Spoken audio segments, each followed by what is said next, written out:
შიდა ჩემპიონატა, ქალთა ეროვნული ჩემპიონატის მოგცა იმის საშუალება, რომ რამოდენიმე ახალგაზრდა ვინც თავი გამოიჩინა, მათგან მივიღეთ შევსება და მე იმედები ამ ბავშვების მომავალი თაობა არის, სამომავლოდ ამ ბავშვებმა უნდა გააგრძელონ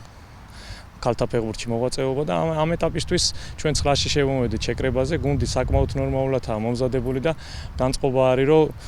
ბრძოლის უნარიანი გვესმის ჩვენ რომ ძალიან რთულ მეტოქოსთან გვაქვს თამაში, შვეიცარია ევროპაში ერთ-ერთი ძლიერი გუნდია, მაგრამ ჩვენ არაფრის დათმობას არ ვაპირებდა და დანარჩენი უშუალოდ თამაშის შემდეგ გამოჩნდება.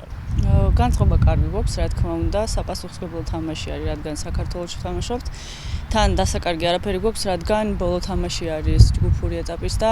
მაქსიმალურად გამოვიყენებთ ჩანს და არ დავკარგავთ იმ მომენტს, რომ სიტყვაზე გოლი შევაგდოთ და გამოვიყენოთ ჩანს და დავაფასოთ ხალხი, რომელიც მოსული არის საყურებლად.